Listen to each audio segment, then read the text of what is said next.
श्री सरस्वती नमः। श्री कृष्णाय नमः। देखिए, आज हम चर्चा करेंगे कुछ बेहरूपीय ज्योतिषी। एक मैंने कल वीडियो बनाया था प्रतिदिन आने वाले पंचक के ऊपर।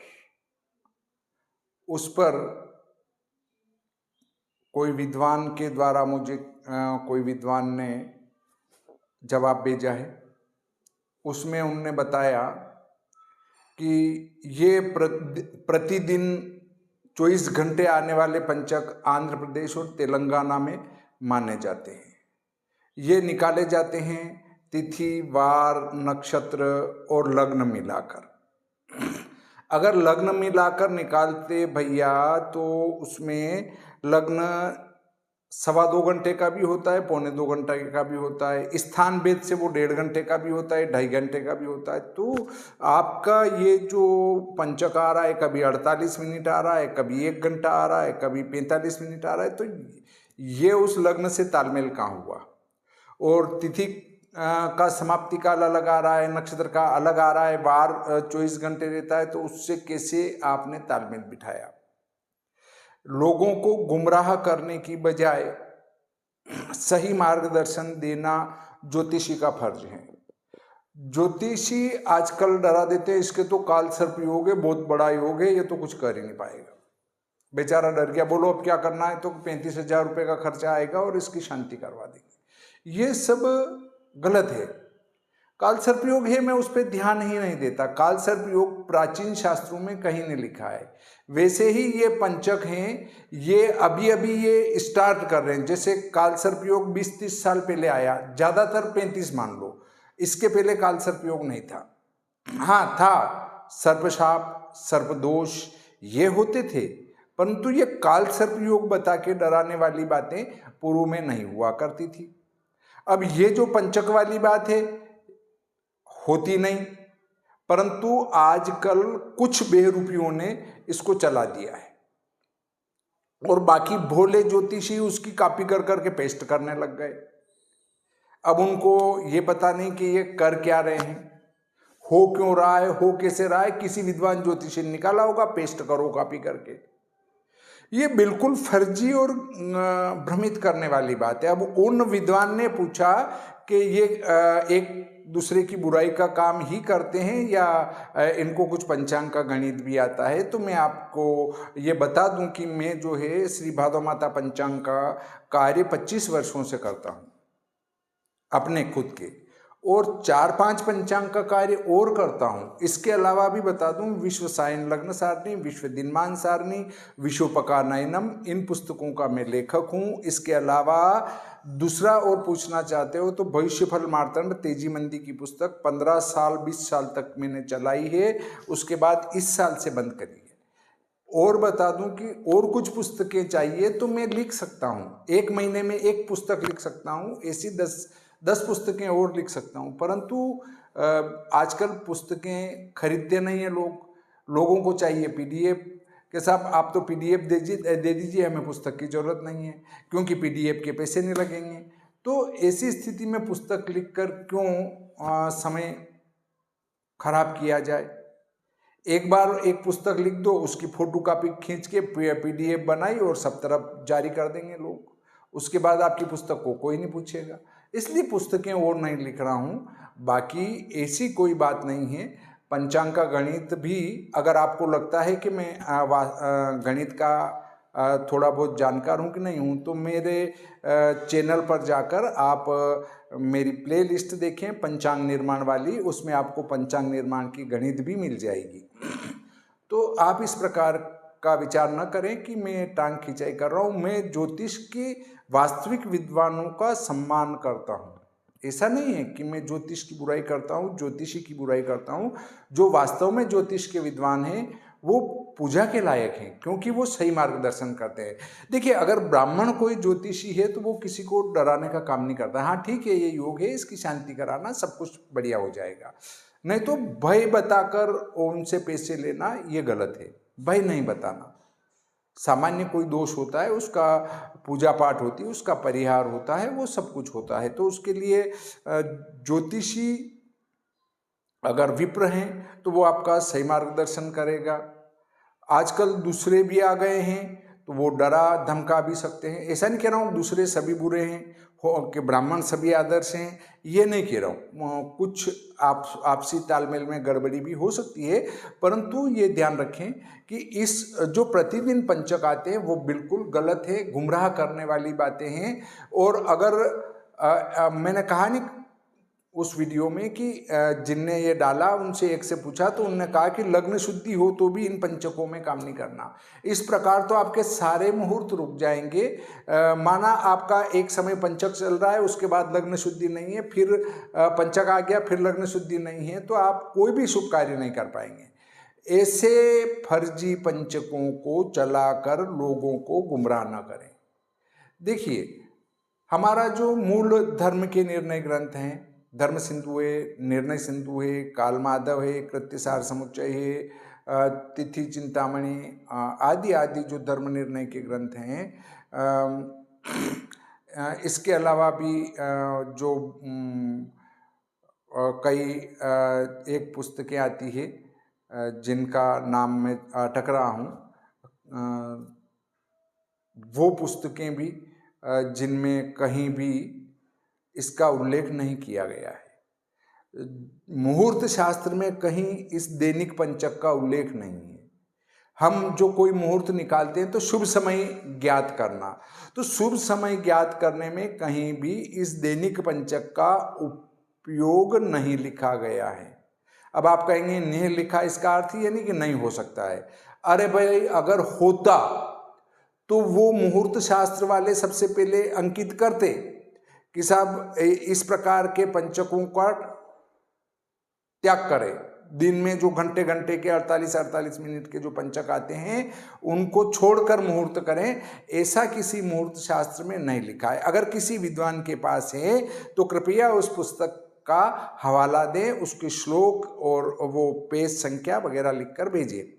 जब मैं प्रमाण के साथ बात कर रहा हूँ, आप भी प्रमाण के साथ बात करिए कि ये नहीं कि मैंने कह दिया वो सत्य है या मेरे पास 1000 साल पुरानी पुस्तक है, सब फेंक पट्टी है। क्योंकि 1000 साल पुरानी कोई भी पुस्तक का कागज अभी बच नहीं सकता है।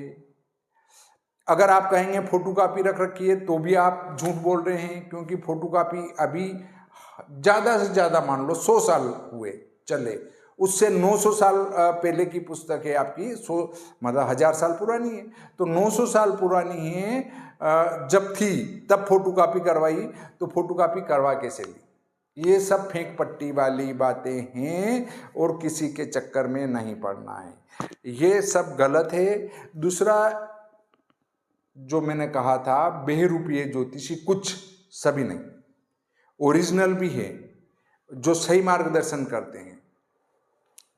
अब वो कह रहे हैं कि आज आपको अपने प्रेमी या प्रेमिका को प्रेम से बैठकर बातें करना चाहिए और धीरे से अपने मन की बात कहना चाहिए। आज के राशिफल में पढ़ा मैंने, उसके बाद ही लिख रहा हूँ। एक फिर लिख रहे हैं कि आप अपने प्रेमी को अपने मन की बात कह सकते हैं आज, या प्रेमिका को मन की बात कह सकते हैं। तो क्या आप घोड़े, कुत्ते, बिल्ली, भैंस ये बनाना चाहते हैं क्या पुरुषों को या मानव जाति को? जो एक भाई साहब टीवी पर कहते हैं प्रपोज करने का शुभ मुहूर्त, वो प्रपोज करने का शुभ मुहूर्त निकालते हैं और उनके प्रपोज करने वाले शुभ मुहूर्त में किसी सिरफिरे लड़के ने जाकर किसी खानदानी लड़की से जो अपने सम्मान के साथ जी रही है उसको जाके कह दिया, प्रपोज कर दिया, और उसने जो मिला के 2 चांटे जड़ दिए, तो फिर आपके इस मुहूर्त का क्या होगा?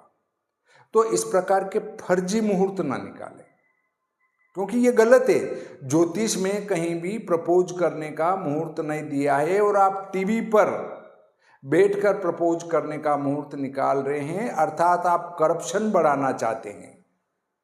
मतलब लोगों में पशुता लाना चाहते हैं कि वो एक दूसरे को, जैसे पशु एक दूसरे को चाटते रहते हैं, वैसे कोई भी जाके किसी को भी मतलब प्रपोज कर दे, तो क्या चाहते हैं आपकी हमारे मानव सभ्यता समाप्त हो जाए, हमारे सनातन धर्म में जो आदर्श बने हुए हैं वो समाप्त हो जाए, क्या चाहते हैं आप? तो ऐसे प्रपोज करने वाले जब टीवी पर बैठकर बातें करते हैं तो तत्काल उस चैनल को बंद कर देना चाहिए, इनकी बात सुनना ही नहीं चाहिए, और ऐसे व्यक्ति को कहीं फोन लगा के भी चर्चा नहीं करनी चाहिए। दूसरी बात, मैंने बताया था एक भाई साहब शराब बता रहे हैं, कौन से कलर की शराब पीना चाहिए, बोलो। ज्योतिष में शराब पीने का भी तरीका बताया गया है कि कौन से कलर की शराब पिएंगे तो फायदा मिलेगा। अरे भाई, शराब किसी का स्वास्थ्य सही करती है क्या? अब इन मूर्खों को कौन समझाए कि शराब पीने से हमारा फेफड़े खराब हो जाते हैं, हार्ट खराब हो जाता है, तो फिर वो व्यक्ति की आयु तो घटेगी ना। शराब पीना, मांस खाना, अंडे खाना, ये शास्त्रों में वर्जित लिखा गया है।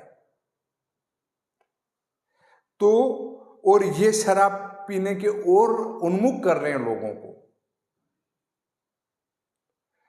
तो ये ऐसे लोगों से बचकर रहना चाहिए।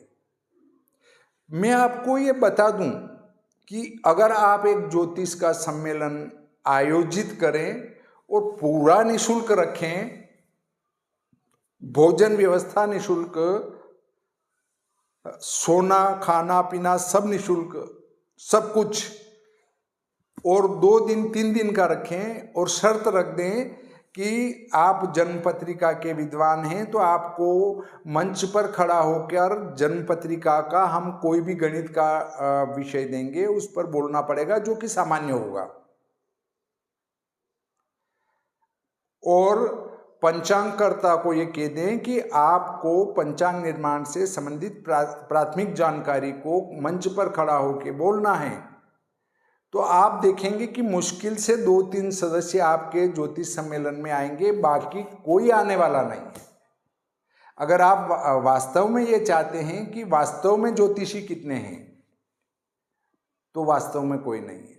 ये जो ज्योतिष सम्मेलन हो रहे हैं, ये क्यों हो रहे हैं? धन कमाने के लिए। आप पिछले दरवाजे से जाकर सम्मेलन आयोजनकर्ता को कह दो, ये 21,000 रुपये पकड़ो और मैं मंच पर पहले बैठूंगा, मेरी बड़ाई भी आपको करना है, और उसके बाद मैं आधा घंटा बोलूँगा या 15 मिनट बोलूँगा। अब जो नीचे बेचारा बैठा है वास्तविक जानकार, वो अपना सिर पकड़ के बैठ जाता है कि वो जो मंच पर से बोल रहा है वो क्या बोल रहा है। ऐसे ऐसे बहरूपिये ज्योतिष में आ चुके हैं, कुछ, सब नहीं। बहुत सारे विद्वान भी हैं, ब्राह्मण भी विद्वान हो सकते हैं, अन्य जाति के भी विद्वान हो सकते हैं, परंतु इन बातों को ध्यान में रखकर ऐसे फर्जी लोगों से दूरी बनाकर रखेंगे तो बहुत अच्छा रहेगा। अन्यथा हमारी ज्योतिष का मटिया मेट हो जाएगा और भविष्य में लोगों का ज्योतिष पर से विश्वास उठ जाएगा। क्यों उठ जाएगा? कि बहरूपिये जो फलित बताएंगे वो उठपटांग बताएंगे, कुछ भी बताएंगे, और जब वो सामने वाले के घटित नहीं होगा तब वह व्यक्ति ज्योतिष को मानना बंद कर देगा। ऐसे धीरे धीरे इस ज्योतिष की गरिमा समाप्त हो जाएगी। यदि हम ज्योतिष से शराब का रंग बताएंगे कि किस कलर का शराब हमें पीना चाहिए, तो दूसरे धर्मावलंबी कहेंगे कि देखो आपके तो ज्योतिष में भी शराब पीना लिखा है, फिर आप क्यों नहीं पीते हैं? तो आपके पास कोई जवाब नहीं होगा, क्योंकि आपने ज्योतिष पढ़ा ही नहीं। उन ज्योतिषी जी के मुखारविंद से आपने सुना है कि शराब इस कलर की पीना, तो आपके पास कोई जवाब नहीं होगा, क्योंकि आपने शास्त्र पढ़े नहीं है। दूसरे धर्मावलंबी कहेंगे कि देखो आपके ज्योतिष में किसी को प्रपोज करने का मुहूर्त भी दिया है, मतलब जाके ये किसी को भी कह सकते हो कि मैं तेरे से प्यार करता हूं, तो आपके धर्म में कैसी बातें लिखी गई है? तो चूंकि आपने शास्त्र नहीं पढ़े हैं, इसलिए आपको उन ज्योतिषी जी का स्वीकार करना ही पड़ेगा, क्योंकि उनने पढ़ा होगा, तब वो प्रपोज करने का मुहूर्त निकाल रहे हैं और टीवी पर बैठकर जोर जोर से निकाल रहे हैं। तो एक बार उन ज्योतिषी जी के घर जाके टेस्ट कर लेना चाहिए कि इनका मुहूर्त शुद्ध है कि नहीं है। तो इन बातों को ध्यान में रखकर आगे कार्य करने की कोशिश करना चाहिए और कैसे ज्योतिषी के पास जाना चाहिए इस पर भी हमें विचार कर लेना चाहिए। आज का ये प्रकरण यहीं समाप्त करते हैं। श्री सरस्वती नमः। श्री कृष्णाय नमः।